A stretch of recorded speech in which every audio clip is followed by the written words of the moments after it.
சாயிராம். நாம் நினைத்ததை முடிக்கும் வரை நம் முயற்சியை மட்டும் நிறுத்தாமல் இருக்கலாம். அழகை பற்றி கனவு காணாமல் இருக்கலாம். அது நம் கடமையை பாழாக்கிவிடும். கடமையை பற்றி கனவு காணலாம். அதுதான் நம் வாழ்க்கையையே அழகாக மாற்றும். ஜெய் சாயிராம். ஜெய் ஜெய் சாயிராம். நம்ம சாயன்பர்கள் எல்லாரும் எப்படி இருக்கீங்க? எல்லாரும் நல்லா இருப்போம். ஓம் சாயிராம். என் அன்பு பிரியமே, இதை கேட்டுவிட்டு இன்றாவது நிம்மதியாக உறக்கம் கொள். நாளை மங்களகரமான குரு நன்னாளில் உன் இல்லம் தேடி வந்து உனக்கு வேண்டியதை வேண்டியபடியே உனக்கு கிடைக்க செய்வேன் உன் சாயப்பா. என் அன்பு பிரியமே, நீ வாழ்வில் அனுபவித்த துன்பத்திற்கும் இப்பொழுது அனுபவித்துக் கொண்டிருக்கும் கஷ்டமான சூழ்நிலைக்கும் நீ அடையவிருக்கும் வெற்றிகளும் சாதனையாகத்தான் உனக்கு தெரியும். எல்லாம் ஏதோ ஒரு காரணத்திற்காகத்தான் நடக்கிறது என்பதை மட்டும் புரிந்து கொள் என் பிரியமே. நீ எதிர்கொள்ளும் எல்லா சூழ்நிலைகளிலும் தைரியமாக இருக்க கற்றுக்கொள். துவங்கும் வரைதான் பயம் இருக்கும். துவங்கிவிட்டால் வீரநடை போடலாம். நீ செய்யும் எந்த ஒரு சிறிய மாற்றமும் பெரிய வெற்றியின் ஆரம்பம் என்பதை மட்டும் மறந்து விடாதே. ஆம் என் குழந்தையே, தோல்விகள் உன்னை தீண்டவே தீண்டாது. துவங்குவதற்கு முன்பாக 1000 முறை சிந்தனை செய். ஆனால் துவங்கிய பிறகு ஒரு நொடி கூட யோசனை செய்யாதே. துவங்கிய பிறகு அடுத்த அடியை எடுத்து வைத்து கொண்டே இரு. உனக்கான வெற்றி மிக சுலபமாக உன்னை வந்து எட்டும். பயமும் தயக்கமும் உனக்குள் இருக்கும் வரை தோல்விகள் உன்னை தொடர்ந்து கொண்டேதான் இருக்கும் என் பிரியமே. தன்னம்பிக்கையையும் தைரியத்தையும் உன்னிடத்தில் நீ வளர்த்து கொண்டால் வெற்றி எப்பொழுதுமே உன்னை சூழ்ந்து இருக்கும். எப்பொழுதுமே சூழ்ந்து இருக்கும். வெற்றி பெற வேண்டும் என்ற வெறி உன்னிடத்தில் இருந்தாலே போதும், மிக சுலபமாக அனைத்தையும் எதிர்கொண்டு விடலாம். உன்வசம் ஆக்கிக் கொள்ளலாம். உன்னுடைய எதிர்கால வெற்றிக்காக இன்றைய நாளின் ஒவ்வொரு நொடியையும் சரியாக பயன்படுத்த கற்றுக்கொள். ஆம் என் பிரியமே, எப்பொழுதுமே இல்லை என்று ஒரு போதும் சொல்ல நினைக்காதே. முடியாது என்று மட்டும் நினைக்காதே. முடியும் என்று நம்பு. அப்பொழுதுதான் எல்லையற்ற சக்திகளும் திறமைகளும் உன்னில் இருக்கிறது என்பதை நீயே உணர்ந்து கொள்வாய். ஆம் என் பிரியமே, நீயே உணர்ந்து கொள்வாய். உன்னால் எதையுமே சாதிக்க முடியும் மிக சுலபமாக. உன்னை தடுப்பதற்கு எதுவுமே இல்லை என்பதை புரிந்து கொள். உன்னுடைய முயற்சிகளை நீ நிறுத்தி கொள்ளாதவரை, நீ நிறுத்தாதவரை வாழ்க்கையில் நீ தோல்வியடைவதே கிடையாது என் பிரியமே. உன்னுடைய தோல்விக்காக நீ ஒருபோதும் வெட்கப்பட வேண்டிய அவசியமே இல்லை. ஏனென்றால் தோல்வியிலிருந்து கற்றுக்கொண்ட பாடம்தான் இங்கு நிறைய பேர் வெற்றிக்கான சூட்சும ரகசியமாகவே எடுத்துக்கொள்கிறார்கள். தோல்வியிலிருந்து கற்றுக்கொண்டு மீண்டும் துவங்கு என் பிரியமே. உனக்கான வெற்றி நிச்சயம்தான். வாய்ப்புகள் கிடைப்பதால் திறமையற்றவர்கள் கூட வாழ்க்கையில் உயர்ந்து விடுவது நிச்சயமாக உண்டு. வாய்ப்புகள் கிடைக்காததால் திறமை இருப்பவர்கள் கூட இருக்கும் இடம் தெரியாமல் போய்விடுவதும் உண்டு. இதுதான் வாழ்க்கையின் ரகசியம். வரும் வாய்ப்பை மிக சரியாக பயன்படுத்தி கொண்டாலே வாழ்க்கையில் பிரம்மாண்டமாக ஜெயிக்கலாம். உன்னை விமர்சிப்பவர்களை எப்பொழுதுமே கண்டு கொள்ளாதே. ஏனென்றால் அவர்களுக்கு தெரிந்ததெல்லாம் விமர்சிப்பது மட்டும்தான். விமர்சிப்பது மட்டும்தான் அவர்களுக்கு தெரிந்த வேலை. உன் பின்னால் இருப்பவர்களுக்கும் உன்னை பின்தொடர்ந்து வந்து கொண்டிருப்பவர்களுக்கும் உன்னுடைய வழி என்ன, உன்னுடைய வேட்கை என்ன, உன்னுடைய தன்னம்பிக்கை என்ன, உன்னுடைய விடாமுயற்சி தன்மை என்ன என்பது அவர்களுக்கு தெரியவே தெரியாது. நீ வகுத்து பயணித்து கொண்டிருக்கும் எந்த பாதை எத்தனை கடினமானது என்று யாருக்கு தெரியும் சொல்? முயற்சி செய்வதற்காக ஒரு நொடி கூட தயங்கி நிற்காதே என் பிரியமே. நீ தொடர்ந்து முயற்சி செய்யும் பொழுது தடைகள் கூட உன்னை ஏளனமாக பார்க்கும். தடைகள் கூட உன்னை பார்த்து பயந்து ஓடிவிடும். பிடிக்காத விஷயங்களை கண்டு கொள்ளாமலும் வேண்டாத விஷயங்களில் கவனம் செலுத்தாமலும் இருந்தாலே போதும், உன்னுடைய உடலும் மனமும் எப்பொழுதுமே ஆரோக்கியமாக இருக்கும். ஆம் என் பிரியமே, தேவையில்லாத சிந்தனைகளை உன் மனதில் போட்டு குழப்பிக்கொண்டே இருக்காதே. உனக்கு எது தேவையோ அதை பற்றி மட்டுமே சிந்தனை செய். யாருடைய ஆலோசனைகளையும் அப்படியே ஏற்றுக்கொள்ளாதே என் பிரியமே. நீ தோல்வி அடைந்தால் கூட சந்தோஷம்தான். ஏனென்றால் நீ முயற்சியாவது செய்து இருக்கிறாய். முயற்சியே இல்லாத ஒருவனிடம் தோல்வி கூட அருகில் வர சற்று யோசிக்கும் என்பதை தெரிந்து கொள். ஆம் என் பிரியமே, நீ வைரமாகவே இருந்தாலும் தகுதியற்றவர் கையில் நீ கிடைத்தால் நீ கூழாங்கற்களாகத்தான் அவர் கண்களுக்கு தெரிவாய். அதுவே நீ கூழாங்கற்களாக இருந்தாலும் தகுதி உள்ளவர் கையில் நீ கிடைத்தால் நீ வைரமாக மாற்றப்படுவாய் என்பதுதான் நிச்சயமான உண்மை. என் அன்பு பிரியமே, வாழ்வில் வருகின்ற துன்பங்களோடு போராடி போராடி அதை வெற்றி கொள்பவன்தான் சாதனை மனிதனாக ஆகிவிடுகிறான். எனவே துன்பங்கள் வருகிறதே என்று துவண்டு போய்விடாதே. துன்பங்களோடு போராட கற்றுக்கொள். வழிகள்தான் வெற்றிக்கு வழி செய்யும். ஆம் என் பிரியமே, துன்பங்களுக்குள் சிக்கி சிதைந்து போறவர்கள் சாதாரண மனிதனாகவே ஆகிவிடுகிறார்கள். அத்துன்பங்களுக்குள் சிக்கிவிடாதே என் பிரியமே. நீ எப்படிப்பட்ட மனிதனாக இருக்க வேண்டும் என்பதை நீயே முடிவு செய்த கற்றுக்கொள். நீயே முடிவு செய்துவிடு. ஒருவருக்கு ஏதாவது ஒரு விஷயத்தில் அசைக்க முடியாத திடமான நம்பிக்கை இருக்கும் பட்சத்தில் அதை சிதைக்கும் வகையில் எந்த வார்த்தையையும் கூறிவிடாதே என் பிரியமே. பேசுவதற்கு முன்பாக 1000 முறை சிந்தனை செய். ஏனென்றால் பேசுவது நீயாக இருப்பும் மனம் புண்ணடைவது மற்றவர்களின் மனமாக இருக்கும் என்பதை புரிந்து கொண்டு வார்த்தைகளை பேச கற்றுக்கொள். நீ சொல்லும் வார்த்தைகள் கூட அவர்களை நிரந்தரமான சோகத்திற்குள் தள்ளிவிடலாம் என்பதே நிதர்சனமான உண்மை. எனவே சிந்தித்து பேச கற்றுக்கொள். அப்படி இல்லை என்றால் பேசாமல் அமைதியாகவே இருந்துவிடு. நம்பிக்கை இல்லாதவர்களை வெல்வது என்பது மிக மிக கடினம்.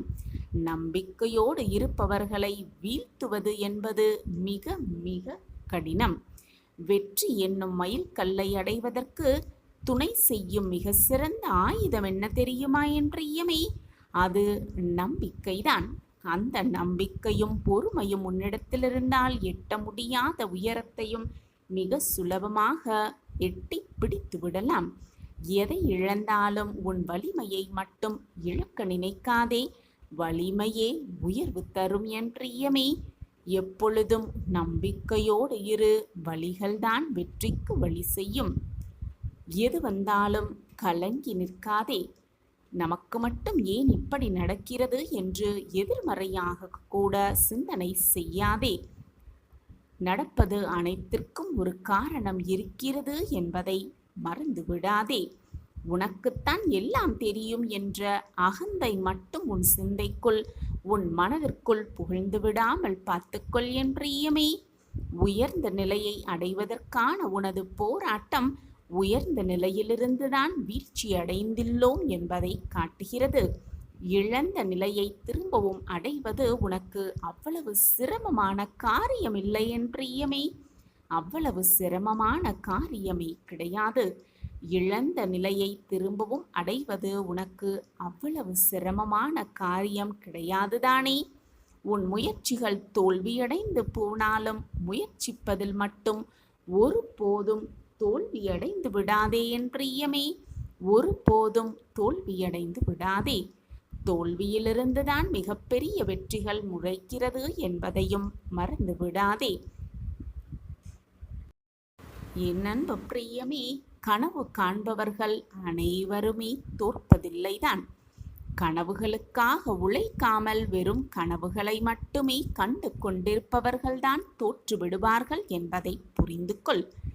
எதை இழந்தாலும் வருத்தப்படாதே. நீ எதை இழந்தாய் என்பது முக்கியமே அல்ல, உன்னிடம் என்ன மீதம் இருக்கிறது என்பதுதான் மிக மிக முக்கியம். இருப்பதைக் கொண்டு உன்னிடத்தில் இப்பொழுது என்ன இருக்கிறதோ அதை வைத்துக்கொண்டு இலக்கை நோக்கி நகர்ந்து கொண்டே இருக்க கற்றுக்கொள். இலக்கை நோக்கி நகர்ந்து கொண்டே இரு. நீ ஒரு இடத்தில் புறக்கணிக்கப்பட்டால் தோற்றுவிட்டதாக மட்டும் நினைத்து வருந்தாதே என் பிரியமே. உன்னை போல் புறக்கணிக்கப்பட்ட பல பேர் இந்த உலகையே புரட்டி போட்டிருக்கிறார்கள் என்பதையும் மறந்து விடாதே. மாற்றம் மாறிக்கொண்டேதான் இருக்கும். வெற்றி எப்பொழுதுமே உன் காலடியில் நிரந்தரமாக இருக்க வேண்டுமென்றால் நம்பிக்கையோடு இரு, பொறுமையோடு இரு. வழிகள்தான் வெற்றிக்கு வழி செய்யும் என்பதை மட்டும் மறந்து விடாதே. இந்த மனநிலையில் நீ இருந்தாலும் கூட சிறிய சிறிய பிரச்சனைகளை, உனக்கு வரும் சின்ன சின்ன பிரச்சனைகளை நீயே ஆராய்ந்து அதை தீர்த்தும் கொண்டுகிறாய். அப்படியே இருந்தாலும் மனதிற்குள் ஒரு விதமான பயம், ஒரு விதமான பதட்டம், ஒரு விதமான தடுமாற்றத்தோடு இருக்கிறாய். சிறு சிறு பிரச்சனைகளை தீர்க்க முடிந்த உன்னால் உனக்கு வரும் தலையாய பிரச்சனைகளை தீர்க்க முடியாமல் தவித்து போய்க் கொண்டிருக்கிறாய். உன்னை காப்பாற்றவும் ஆளில்லை, உனக்கு தோள் கொடுக்கவும் ஆளில்லை. நீ கண்ணீர் சிந்தினால் உன் கண்ணீரை துடைக்கவும் ஆளில்லை. அப்படி யாருமே இல்லை என்று நினைக்கும் நீ உன் பிரச்சனையை யாரிடம் சொல்வது, எப்படி அதை தீர்த்து கொள்வது, எப்படி அதிலிருந்து வெளியே வருவது என்று தெரியாமல் குழம்பி போய் தத்தளித்து கொண்டிருக்கிறாய். உன்னை சுற்றி பல உறவுகள் இருந்தாலும் உனக்கான உண்மையான உறவுகள் என்று யாருமே இல்லை என்று எண்ணிக்கொண்டிருக்கிறாய். உனக்கு ஒரு கஷ்டம் வந்தால் உனக்காக தோள் கொடுக்கவோ உனக்காக கை கொடுக்கவோ யாருமே இல்லை. அதே போல யாராவது வந்து உன்னிடம் ஏதாவது பேசினால் உன் வாய் மட்டுமே பேசுகிறது தவிர உன்னுடைய எண்ணம் வேறு சிந்தனையில் மூழ்கி இருக்கிறது என்பது அனைத்தும் உன் சாயப்பாவுக்கு புரிகிறது என் குழந்தையே. எப்பொழுதுமே எதையெதையோ நினைத்து எதை பற்றியோ சிந்தனையிலேயே இருக்கிறாய். நம் வாழ்க்கையில் என்ன நடக்கிறது என்று உனக்கே தெரியாமல் நீ வாழ்க்கையை வாழ்ந்து கொண்டிருக்கிறாய். இன்னும் சரியாக சொல்லப்போனால் திக்கற்ற காடுகளில் திசை தெரியாமல் நிற்பது போல் திக்கற்று நின்று கொண்டிருக்கிறாய். உன்னுடைய அனைத்து வேதனைக்கும் மன போராட்டங்களுக்கும் உன் அப்பாவின் பதில் உனக்கு கிடைக்கப் போகிறது. நீ நினைத்து கூட பார்க்க முடியாத அளவிற்கு ஒரு நல்ல வாழ்க்கை உனக்கு அமையப் போகிறது. உன் எதிர்காலம் பிரகாசமாக போகிறது. இது நாள் வரை உன் வாழ்வில் நடந்த கசப்பான கடந்த காலத்தை பற்றி நினைக்காதே. சிறப்பான எதிர்காலம் உனக்காக காத்திருக்கும் பொழுது எதற்காக கடந்த காலத்தை பற்றி நினைத்து கொண்டே இருக்கிறாய்? உன் கடினமான காத்திருப்புக்கு நீ விரும்பிய பரிசை நிச்சயமாக உன் சாயப்பா உன்னிடம் வந்து சேர்ப்பேன் குழந்தையே. கலங்காமல் இரு, தைரியமாக இரு. ஒரு மாற்றம் உன் வாழ்வில் நிகழும். வீணாக அனைத்தையும் போட்டு குழப்பிக் கொண்டே இருக்காதே. உன் காத்திருப்புக்கான பலன் இரட்டிப்பாகவே உனக்கு கிடைக்கும். அந்த வேலையை உன் சாயப்பா கையில் எடுத்திருக்கிறேன்.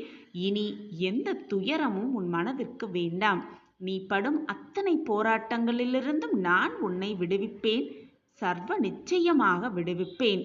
இது உன் சாயப்பாவின் சத்திய வாக்கேதான். இப்பொழுது குழப்பத்தில் நீ இருக்கிறாய். அவசரப்பட்டு எந்த முடிவும் எடுக்க வேண்டாம் குழந்தையே. நல்ல வழியை, உனக்கான வழியை, உன் வாழ்விற்கு நல்ல வழியை நான் உனக்கு காட்டுவேன்.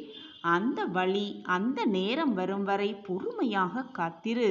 உன் வாழ்வில் என்னுடைய லீலைகள் ஆரம்பமாகும் நேரம் வந்துவிட்டது. அந்த நேரத்திற்காக காத்திரு. என்னை சர்வசாதாரணமாக நினைத்து விடாதே என் பிள்ளையே. நடக்காத விஷயத்தையும் நடத்தி காட்டும் மன வலிமை என்னிடம் இருக்கிறது. நான் இருக்க பயமேன் என் குழந்தையே. நீண்ட நேரமாக, நீண்ட காலமாக, நீண்ட நாட்களாக போராடும் ஒரு விஷயம் சந்தோஷமாக முடிவுக்கு வரப்போகிறது. உன் வாழ்வில் திடீரென்று ஒரு மாற்றம் வரும். அந்த மாற்றம் வரும் வரை பொறுமையாக காத்திரு. உன் வாழ்வில் பொன்னான நேரத்தை நான் குறித்து விட்டேன். அந்த திட்டத்தை தான் தீட்டிக் கொண்டிருக்கிறேன். அந்த திட்டத்தை நிச்சயமாக உன் வாழ்க்கையில் நான் ஒளியேற்றுவேன். உன் வாழ்க்கை பிரகாசமாக மாறும் அந்த நல்ல தருணத்திற்காகவே நானும் காத்து கொண்டிருக்கிறேன் பிள்ளையே. உன் வாழ்வில் ஒரு திருப்பம் வந்தே தீரும். காரணமில்லாமல் நான் எதையும் கூறமாட்டேன் என்று உனக்கு தெரியும் அல்லவா? காரணத்தோடுதான் என் நாவிலிருந்து வார்த்தைகள் வரும். உன் வாழ்வில் ஒரு அதிசயத்தை நிகழ்த்தப் போகிறேன். என் மீது நம்பிக்கை இருந்தால் பொறுமையோடு காத்திரு. வாழ்வில் நீ நிம்மதியாக இருக்க நான் உனக்காக வழிவகை செய்து கொண்டே இருக்கிறேன். உன் விருப்பங்கள் அனைத்தையும் நிறைவேற்ற நல்ல வழியை தேடிக்கொண்டு இருக்கிறேன். உன் உள்ளத்தின் விருப்பங்களை நிறைவேற்றி உன் வாழ்க்கையை சிறப்பிக்கவே நான் காத்து கொண்டிருக்கிறேன் என் பிள்ளையே. நீ தோள் கூட சாய யாருமே இல்லை என்று நினைக்காதே. நீ தோள் சாய, உன் வேதனைகளை பகிர்ந்து கொள்ள, உன்னுடைய வேதனையை கொட்ட உன் சாயப்பா உன் அருகிலேயே இருந்து கொண்டிருக்கிறேன். ஆனால் உன் மனக்குழப்பத்தால் தான் அதை உன்னால் உணர்ந்து கொள்ள முடியாமல் திக்கு திசை தெரியாமல் தவிப்பது போல் தவிக்கிறாய் குழந்தையே. சில நிகழ்வுகளின் வெளிப்பாட்டால் தான் உன் மனமே நொந்து போய் நொறுங்கி போய் இப்படி வேதனையில் சுழன்று கொண்டிருக்கிறாய். முன்பெல்லாம் நம்பிக்கையோடு இருக்கும் சமயத்தில் இது எனக்கு வேண்டும் சாயப்பா, எனக்கு இதை செய்து கொடுங்கள், என் வாழ்வில் ஆச்சரியத்தை நிகழ்த்துங்கள் என்று என்னிடம் வந்து கேட்டாய். அப்படி இருந்த நீ சிலம் காலம் கழித்து என் சாயப்பா எனக்கு செய்து தருவார், நல்லதை மட்டுமே செய்து தருவார் என்று நம்பிக்கையோடு இருந்தாய். ஆனால் இப்பொழுது என்னவாயிற்று உனக்கு? உன்னுடைய காலம் செல்ல செல்ல உன்னுடைய நம்பிக்கையை நீ இழக்க லேசாக உன் மனதில் நம்பிக்கையை இழந்து வருகிறாய். அதுவும் உன்மேலும் நம்பிக்கையை இழந்து வருகிறாய். உன் சாயப்பா மேலிருக்கும் நம்பிக்கையையும் இழந்து வருகிறாய். கொஞ்சம் கொஞ்சமாக நம்பிக்கையை இழந்துவிட்டு நான் உங்கள் மீது வைத்திருக்கும் நம்பிக்கை வீண் போகாதுதானே சாயிநாதரே? என் வாழ்க்கையில் அது நடந்துவிடும் தானே? நீங்கள் அதை நடத்தி கொடுப்பீர்கள் தானே என்று கேள்வியோடே என்னை பார்க்கிறாய். காலங்களும் நேரங்களும் எனக்கு எதிராக சுழல்வது போல் எனக்கு தெரிகிறது. நான் இந்த பக்கம் காத்து கொண்டிருக்கிறேன். ஆனால் நீங்கள் அந்த பக்கம் என்ன செய்து கொண்டிருக்கிறீர்கள்? உங்கள் திட்டம்தான் என்ன என்பது எனக்கு புரியவே இல்லை. நான் என்னதான் செய்வது என்று புலம்பி கொதிக்கிறாய். கலங்காமல் இரு என் குழந்தையே, பொறுமையாக இரு. உன்னுடைய பிரார்த்தனையும் நம்பிக்கையும் கண்ணுக்கு தெரியாத விஷயங்கள்தான் என்பது உனக்கு சந்தேகமில்லைதானே? ஆனால் நிகழவே முடியாத விஷயத்தையும் நிகழ்த்தி காட்டும் வல்லமையும் வலிமையும் உடையவை அவை இரண்டும். பிரார்த்தனை செய்து கொண்டே இரு, நம்பிக்கையோடு இரு. உனக்கானது நடக்கவே நடக்காது என்று, நிகழவே நிகழாது என்று நீ நினைத்த விஷயத்தையும் நான் முடித்து காட்டுவேன். நான் இருக்கும்போது நீ தேவையில்லாமல் கவலைப்படுவதோ வருத்தப்பட வேண்டிய அவசியமே இல்லை. தைரியமாக இரு. மனதுக்குள் அழுது கொண்டிருக்கும் உன்னோடு உன் சாயப்பா பேச வந்திருக்கிறேன். வெளியில் சிரித்து கொண்டும் மனதுக்குள் அழுது கொண்டிருப்பது எனக்கு தெரியாமலா போய்விடும்? உன்னுடைய விதி மாறும் தருவாயில் நிச்சயமாக இது உன் கண்களுக்கு படும். நீ நிச்சயமாக இதை கேட்பாய். தவிர்க்க விட்டுவிடாதே. கண்டிப்பாக கேட்பாய்தானே? சந்தோஷமாக இருக்கிறாய்தானே? மனமகிழ்வோடு வாழ்ந்து கொண்டிருக்கிறாய்தானே? முகத்தை மிக ஆனந்தமாக வைத்துக்கொண்டு சந்தோஷமாக வாழ்வது போல் மிக நன்றாகவே நடிக்கிறாய். உன் நடிப்பு உன் சாயப்பாவிற்கு மிக நன்றாகவே தெரியும். உன் துயரங்கள், உன் வேதனைகள் அத்தனையும் உன் மனதில் போட்டு பூட்டை போட்டு பூட்டி வைத்துக்கொண்டு ஊரை வேணால் நீ ஏமாத்தலாம். உன்னுடைய அப்பாவை நீ அவ்வளவு சுலபமாக ஏமாற்ற முடியாது. இது உனக்கு தெரியும் தானே? பின் ஏன் என்னிடமும் வந்து உன் நடிப்பை தொடர்கிறாய்? உன் மனதில் என்ன ஓடிக்கொண்டிருக்கிறது என்பதை நான் அறிவேன். இந்த துயரங்கள், இந்த சோதனைகளிலிருந்து எப்படி தப்பிப்பது, எப்படி வாழ்க்கையில் மீள்வது என்று அதற்கு பதில் தெரியாமல் நீ குழம்பிக் கொண்டிருப்பதும் உன் சாயி தேவாவிற்கு மிக நன்றாகவே புரிகிறது. நான் மிக மோசமாக சூழ்நிலையில் சிக்கி தவித்துக் கொண்டிருக்கிறேன். என் விதியே அப்படித்தான் போலும். நான் இந்த விதியோடுதான் வாழ்க்கையை வாழ வேண்டும் போலிருக்கிறது. கஷ்டத்தோடுதான் நான் என் வாழ்க்கையை வாழ வேண்டும் போலிருக்கிறது. என் வாழ்வே அவ்வளவுதான் என்று நீ நினைப்பது எல்லாமே எனக்கு புரிகிறது. விதிதான் ஒருவனது வாழ்க்கையை நிர்ணயிக்க வேண்டும் என்றால் நான் ஏன் ஒரு காரியம் செய்ய முயற்சிக்க வேண்டும்? விதிப்படிதான் எல்லாம் நடக்கும் என்றால் எனக்கு ஏன் ஆசைகள் வர வேண்டும்? நான் அதை அடைய, அந்த ஆசையை அடைய நான் ஏன் உழைக்க வேண்டும் என்றெல்லாம் என்னை பார்த்து கேட்கிறாய். உன்னுடைய கேள்வி சரிதான். விதி என்பது பெரும்பாலுமே நமது மன சமாதானத்திற்காகவே பயன்படுத்துவதை உன்னால் உணர்ந்து கொள்ள முடியவில்லையா? விதி முடிந்துவிட்டது, அதனால் அவன் இறந்து விட்டான். தோற்க வேண்டும் என்ற விதி, அதனால்தான் அவன் தோற்றிருக்கிறான். அவனுக்கு விதிக்கப்படவில்லை, அதனால்தான் அவனுக்கு கிடைக்கவில்லை. அவன் விதி நன்றாக இருக்கிறது, அதனால்தான் அவன் மிக சந்தோஷமாகவும் நிம்மதியாகவும் வாழ்கிறான் என்று சமாதானம் செய்து கொள்வதற்காகவே தான் விதியை அனைவரும் பயன்படுத்துகின்றனர். குழந்தையே, நீ எதற்கும் வீணாக பயப்படாதே. உன் வாழ்க்கை முடிந்து போகும் சூழ்நிலை வந்தாலும் உன் வாழ்க்கையின் பிடி என் கையில்தான் உள்ளது. எதிர்மறை எண்ணங்களால் உன் மனது சூழ்ந்திருந்தாலும் உன்னை நேர்மறை எண்ணங்களால் சூழ வைக்கும் வேலையை நான் பார்த்து கொள்கிறேன். என் பார்வை எப்பொழுதும் உன் மீதுதான் உள்ளது. நல்ல செய்தி வந்துவிட்டது குழந்தையே. வாய்ப்பை சரியாக பயன்படுத்திக்கொள். இன்னும் சற்று நேரமே உன் வாழ்வில் நல்ல மாற்றங்கள் நிகழும் அந்த அற்புதமான தருணம் உன்னை நெருங்கி வந்துவிட்டது. உன் வாழ்க்கையை மீட்டு மீண்டும் உன்னிடவே தருவேன் உன் சாயி தேவா. என்னை முழுமையாக நம்பிவிட்டாயல்லவா? சாயியே சாஸ்வதம் என்று நம்பியிருக்கிறாயல்லவா? என்னை மீறி உன் வாழ்க்கையில் எந்த தீங்கும் உன்னை நெருங்கவும் முடியாது, அண்டவும் முடியாது. எனவே குழந்தையே, பயப்படாமல் இரு. மகிழ்ச்சி செய்தி வந்துவிட்டது. நேர்மறை எண்ணங்களை உன் மனதில் பதிய வைத்துக்கொள்.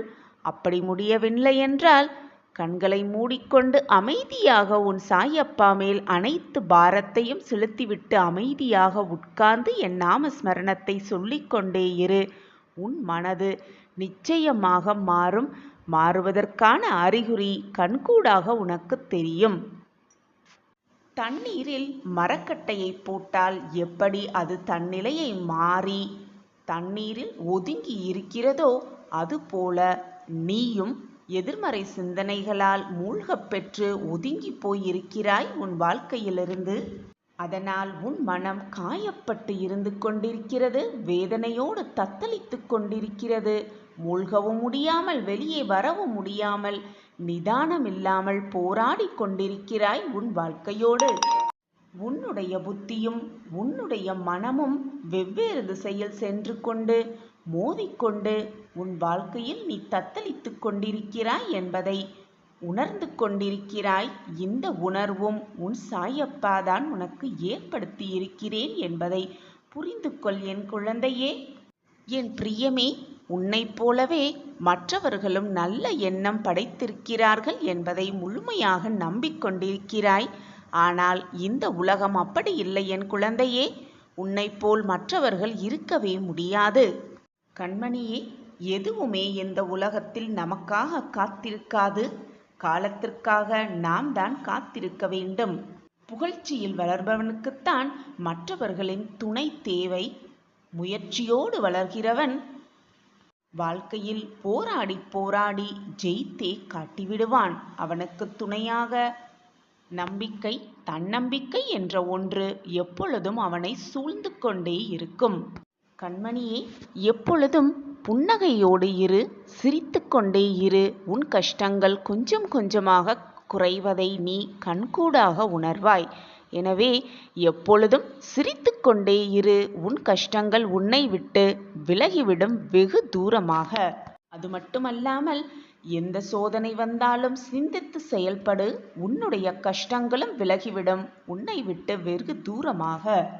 பாதையை தேடுபவன் சாதாரண மனிதன். அந்த பாதையையே உருவாக்குபவன் தான் வெற்றியடையக்கூடிய மனிதனாக இருப்பான். நீயும் அந்த பாதையை, உனக்கான பாதையை தேர்ந்தெடு. அந்த பாதையில் வெற்றிகரமாக பயணித்து கொண்டே இரு. உனக்கு துணையாக, பக்கபலமாக உன் அப்பா உன் அருகிலேயே வந்து கொண்டிருக்கிறேன் என்பதை மறந்து விடாதே.